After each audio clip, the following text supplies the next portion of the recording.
Welcome back, students. Let's move ahead. We are learning about human reproduction. So till now we have seen that sperm, ovum, they fused, that was called fertilization, and that led to the formation of zygote. ठीक है, अब हमें देखना है development of zygote. ठीक है, embryonic development, क्योंकि इससे क्या बनेगा, एम्ब्रियो बनेगा, right, embryo. So we have to see now embryonic development. ठीक है, जल्दी से थोड़ा बहुत देख लेते हैं इसमें क्या होता है. सबसे पहले क्या होता है, आफ्टर फर्टिलाइजेशन हुआ. ठीक है, almost after 30 hours, after 25 to 30 hours. ठीक है, फर्स्ट डिवीज़न होता है. ठीक है, first division 2 cells are formed. पहले एक सेल था जाइगोट, 2 cells आर फॉर्म्ड. ठीक है, cells are called blastomeres. ठीक है, मैं कुछ फिगर के थ्रू दिखाता हूँ तो सही रहेगा. से दिस इज योर जाइगोट. ठीक है, ये मान लो जाइगोट था फर्टिलाइजेशन के बाद. सॉरी, यहाँ फर्टिलाइजेशन होगा तो ये जाइगोट था. ठीक है,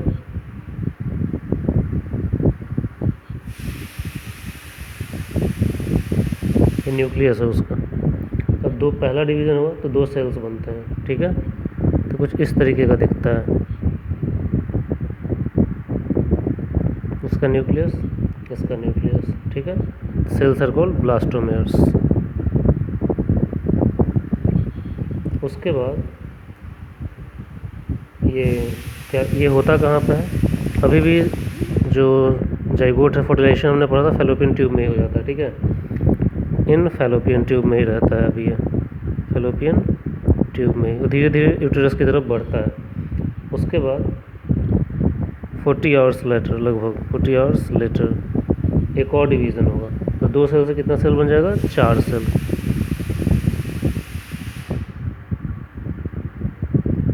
बाहर वाला लेयर ट्रोफोब्लास्ट कहलाता है, अगर आपको याद होगा तो सपोज कर लो ये 4 लेयर बन गए, सबका न्यूक्लियस है.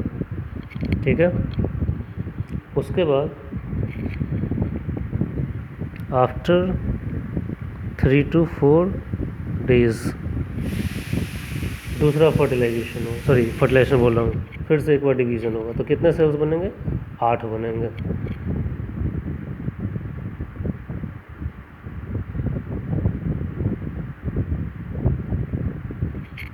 कुछ इस तरीके से अरेंज रहता है.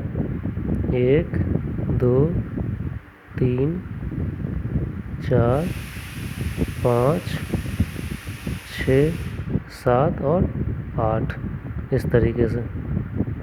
ठीक है, इस तरीके से ये arrange. This is 8 sailed stage,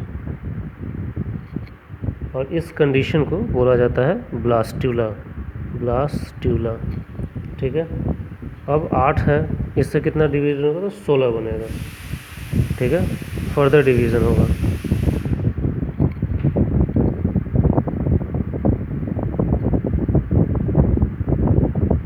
तो 8 से 16 के बीच तक बनने तक के स्टेज को बोला जाता है मॉड्यूला स्टेज. क्या कहते हैं, मॉड्यूला.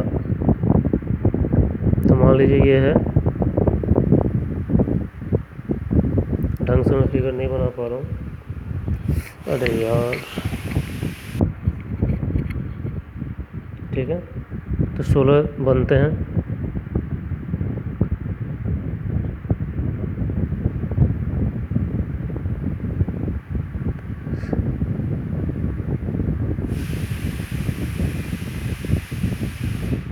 तो इस तरीके से 16 सेल बन जाते हैं, 2-3 लेयर में अरेंज्ड होते हैं. ठीक है, this is called 16 celled morula. 16 celled morula. ठीक है, अब ये रीचेज यूटेरस, और वहाँ पे जो होता है सेल्स अरेंज हो जाते हैं एक स्पेशल तरीके से। जो सेल्स हैं ये हो जाएंगे कहाँ पे, एक साइड में पकड़ जाएंगे और पेरीफेरी पे अरेंज हो जाते हैं, ठीक है, कुछ इस तरीके से। कुछ सेल्स जो हैं ये इस तरीके से पेरीफेरी पे अरेंज्ड हो गए, ठीक है, एकदम साइड में हो गए, और कुछ सेल्स यहाँ पे इकट्ठा हो जाते हैं।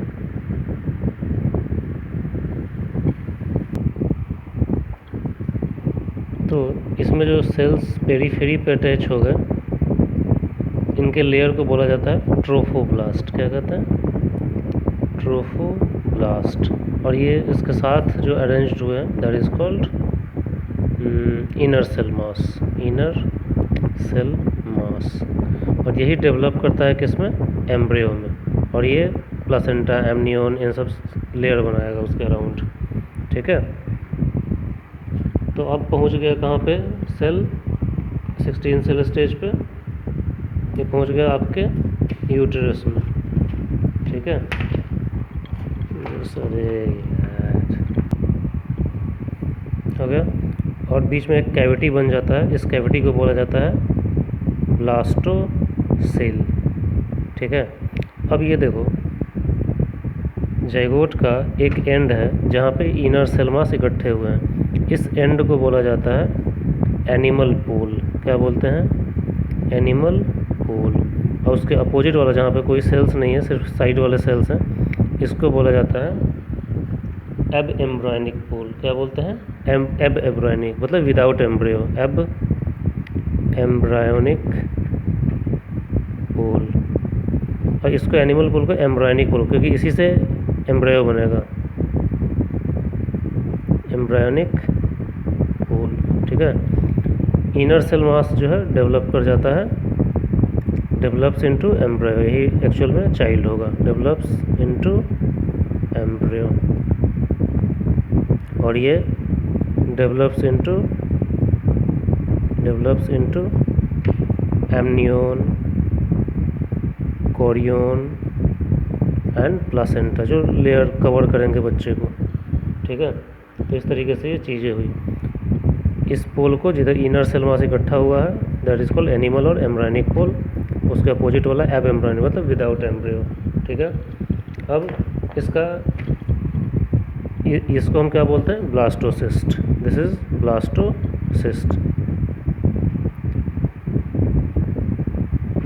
ब्लास्टोसिस्ट, ठीक है। नाउ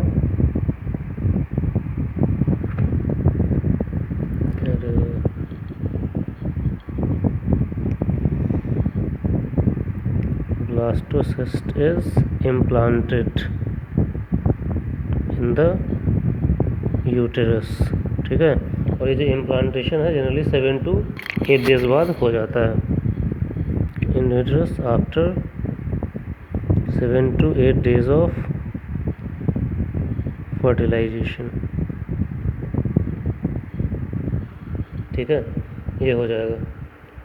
और ट्रोफोब्लास्ट जो होता है मैंने बताया वो क्या बनाता है? एंडोमेट्रियम वगैरह में डेवलप करेगा, ठीक है।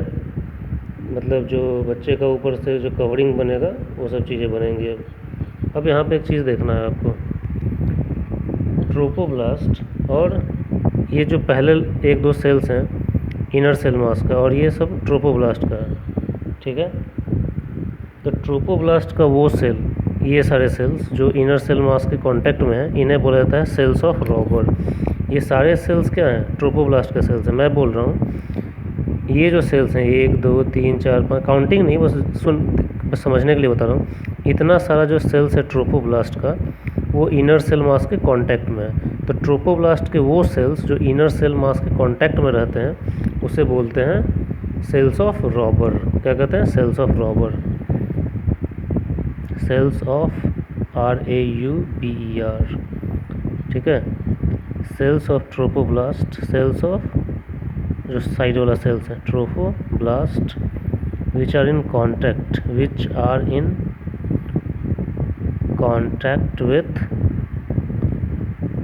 इनर सेल मास, इसके साथ ही अटैच है ना, तो ये सारे सेल्स ऑफ ट्रोफोब्लास्ट कहलाते हैं। ठीक है, ये चीज़ हुआ, ये हुआ। अब क्या हो गया, इम्प्लांटेशन हो गया। ठीक है, इम्प्लांटेशन हो गया। उसके बाद क्या होता है, इनर सेल्स मास के जो सेल्स होते हैं 2 लेयर में अरेंज हो जाते हैं। ठीक है, नाउ इनर मास, ठीक है, सेल्स जो होते हैं डिफ्रेंशिएट इन 2 लेयर्स, डिफ्रेंशिएट इन 2 लेयर्स। ठीक है, साइड से तो ट्रोपोब्लास्ट रहेगा ही, जो ये सब सेल्स हैं, तो वो तो रहेगा, मान लो वो सब है।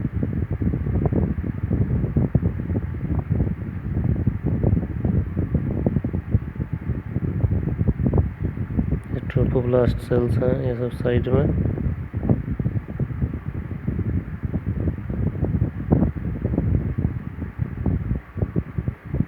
मैंने बोला इनर सेल मास के जो सेल्स हैं 2 लेयर में अरेंज होता है। क्या है, एक बेसल लेयर बनता है जिसको बोलते हैं हाइपोब्लास्ट, वो क्यूबॉइडल शेप का होता है। ठीक है, वो क्यूबॉइडल शेप का होगा, कुछ इस तरीके का। और कुछ सेल्स जो होते हैं इलोंगेटेड कॉल्यूमनर सेल्स जैसे खड़े, कॉल्यूमनर मतलब कॉल्यूम की तरह खड़े हैं, ऐसे अरेंज हो जाते हैं। ठीक है, ये इनर सेल मास ही हैं जो अपना शेप साइज चेंज कर रहा है। अब इसको एम्ब्रियो में डेवलप करना है। ठीक है, तो ये कहलाता है इनर सेल मास का जो सेल बेसल क्यूबॉइडल शेप में है, इसको बोलते हैं हाइपोब्लास्ट। हाइपो मतलब क्या होता है, बिलो, और इनको बोलते हैं एपीब्लास्ट। एपीब्लास्ट ये कॉल्यूमनर शेप के होते हैं, कॉल्यूमनर शेप, और ये होते हैं क्यूबॉइडल। और ये तो कैविटी है, ब्लास्टोसेल जो ऊपर हमने देखा था, ब्लास्टोसील, और ये सब क्या है, ट्रोपोब्लास्ट है। ठीक है, अब चलो, अब क्या होगा, अब क्या होता है, ये जो हाइपोब्लास्ट ईपीब्लास्ट सेल्स है और ये ट्रोपोब्लास्ट है, तो ये सारा नीचे की तरफ आ जाता है, मतलब ईपीब्लास्ट और ये ट्रोपोब्लास्ट के बीच में थोड़ा कैविटी बन जाएगा। ठीक है, स्पेसिंग आ जाती है, दिखाता हूँ कैसे। सपोज करो ये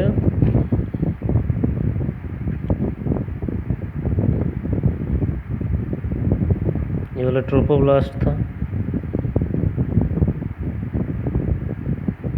ठीक है, और ये सब क्या थे, हाइपोब्लास्ट थे।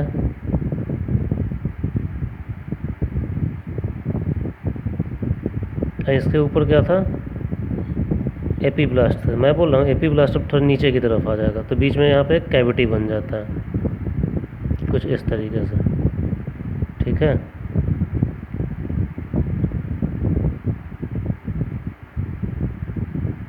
ये नीचे आ गया।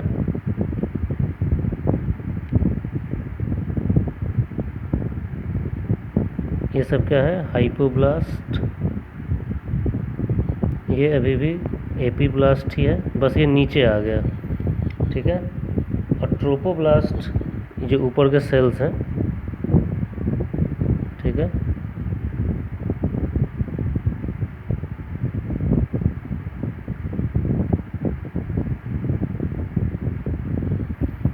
इनके कुछ सेल्स जो होते हैं इधर आके रूफ की छत बना देंगे। ये कैविटी बन गया, इस कैविटी को बोलते हैं amniotic cavity, filled with amniotic fluid, एक टाइप का फ्लूइड होता है।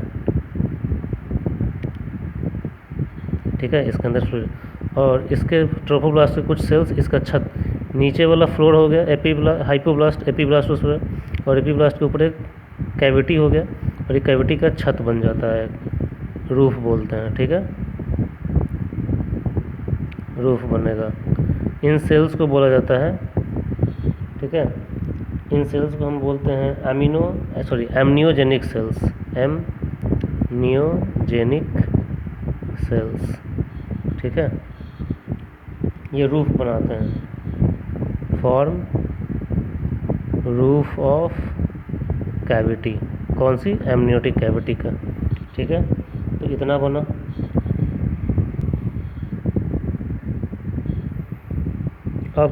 अब देखना है, ये जो ट्रोपोब्लास्ट के सेल्स हैं, ये ट्रोपोब्लास्ट हैं, ये अपने नीचे एक लेयर सेल्स का बनाते हैं। ठीक है, फिर से बनाऊँ, बार बार बन रहा है इस तरीके से। ठीक है, ये सब वैसे ही रहेगा। अब मैंने बोला ये अपने नीचे एक लेयर सेल्स का बनाते हैं, ट्रोपोब्लास्ट सेल्स।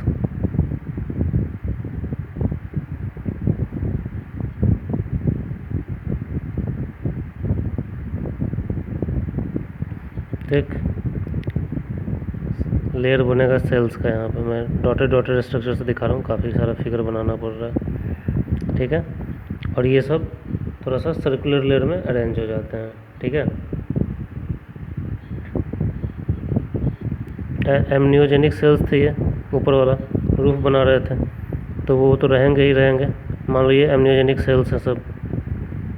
ठीक है, बीच में कैविटी था, कैविटी के नीचे क्या थे, एपीब्लास्ट सेल्स, तो एपीब्लास्ट सेल्स बना दो, और नीचे हाइपोब्लास्ट सेल्स। ठीक है, और फिर कुछ इस तरीके का स्ट्रक्चर बन जाता है। ठीक है, इसके सेल्स भी, हाइपोब्लास्ट के सेल्स भी थोड़ा सा रीअरेंज हो जाते हैं। ठीक है, this is hypoblast, this is epiblast, ये था एमनियोटिक कैविटी। ठीक है, of course this is trophoblast. हमने बोला ट्रोपोब्लास्ट का सेल्स एक और लेयर बनाते हैं। ठीक है, ये वाला सेल्स का, that is called extra embryonic mesoderm, extra embryonic mesoderm बोलते हैं इसको। ठीक है, जो ट्रोपोब्लास्ट से बनता है। अब ये जो होता है, ये सेल्स, इसके सेल, ये लेयर अपने आप को दो अलग अलग लेयर में अरेंज कर लेता है। ठीक है, ये खुद अपने आप को दो लेयर में अरेंज करेगा। अब now extra embryonic mesoderm arranges itself into two layers. मतलब ये जो सेल्स हैं अब अपने आप को दो लेयर में बना लेंगे। थोड़ा सा बड़ा फिगर बनाता हूँ इस बार, मान लीजिए ऐसे। ठीक है, ट्रोपोब्लास्ट का तो होगा ही layer,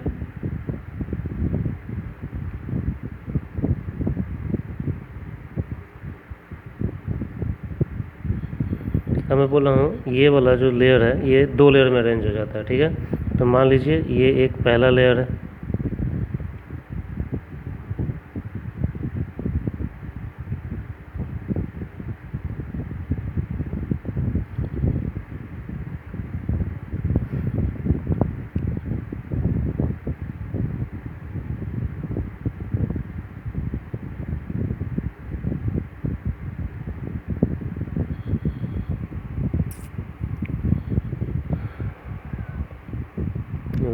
late me bring a black pen. ठीक है, ये जो बना है एक्स्ट्रा एम्ब्रायोनिक मेसोडर्म में, उसी को बता रहा हूँ, दो लेयर में अरेंज होता है। एक पहला लेयर बन गया। ठीक है, ये एक लेयर और बनाता है अपना, दिस इज अनदर लेयर।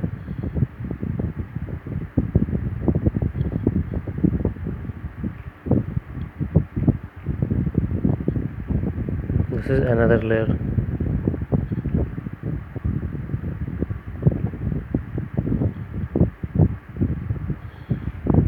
ठीक है, और अंदर तो जो है सो ये सब वो तो वैसे ही रहेंगे अपना।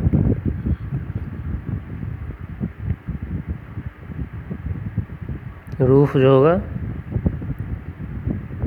एमनियोजेनिक सेल से बन गया। ठीक है, फिर नीचे क्या होगा, epiblast sales.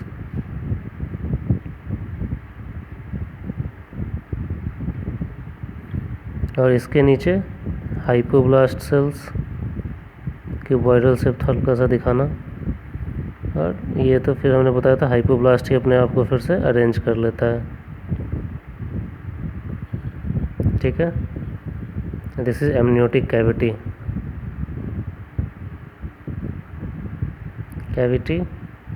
Epiblast, this is hypoblast. मैंने बताया this is trophoblast of course. अंदर का जो ट्रोफोब्लास्ट के कारण एक्स्ट्रा एम्ब्रायनिक मेसोडर्म बना था, अब वो 2 लेयर में आ गया, ठीक है। बाहर वाले लेयर को बोला जाता है सोमैटोप्ल्यूरिक, इसको बाहर वाले को सोमैटोप्ल्यूरिक एक्स्ट्रा एम्ब्रायनिक मेसोडर्म, वही वाला एक्स्ट्रा एम्ब्रायोनिक मेसोडर्म। और जो अंदर वाला है उसको बोलते हैं स्प्लैंकोप्ल्यूरिक, इसको बोलते हैं स्प्लैंकोप्ल्यूरिक एक्स्ट्रा एम्ब्रायनिक मेसोडर्म, ठीक है। और आप देखोगे ये जो कैविटी बना था इसको बोला जाता है यॉक सैक, यॉक सैक। तो ये यॉक सैक है, न्यूट्रिशन होता है ये बच्चों के डेवलपमेंट के लिए, ठीक है।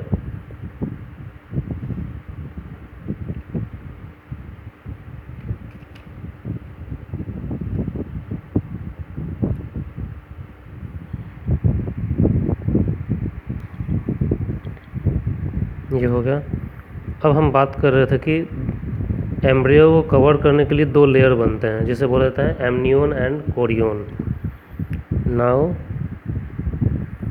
2 layers called amnion and chorion are formed,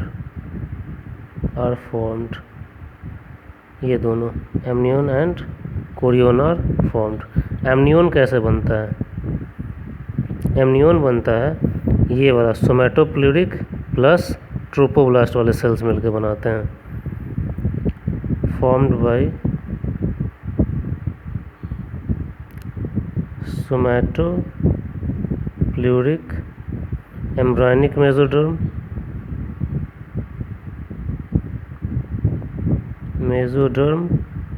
plus trophoblast, ठीक है। ये आउटसाइड होता है, बाहर की तरफ होता है, और सोमैटोप्ल्यूरिक अंदर की तरफ, जो एमनियोन बनेगा उसमें ये इनसाइड रहता है। दूसरा बनता है मैंने बताया कोरियोन, ठीक है। ये भी बनता है किससे? ये सोमैटोप्ल्यूरिक कुछ हिस्सा ये बनाता है, कुछ ये सोमैटोप्ल्यूरिक इसी का अंदर वाले से ही बना रहे हैं, सोमैटोप्ल्यूरिक एम्ब्रायोनिक मेसोडर्म प्लस ये जो एमनियोजेनिक सेल्स हैं एमनियोटिक कैविटी के ऊपर उनसे मिलके, प्लस एमनियोजेनिक सेल्स। इस बार ये जो होता है सोमैटोप्ल्यूरिक जो हमने पढ़ा, ये हो जाता है आउटसाइड। देखो बाहर एमनियोन होता है तो उसके अंदर ये बना रहा था अंदर का, तो दूसरे जो उसके अंदर लेयर बनेगा उसके लिए आउटर लेयर हो जाएगा ये, और ये इनर लेयर हो जाता है, ठीक है। तो let me close this video, फिर नेक्स्ट में इससे आगे देखते हैं। Okay, thank you.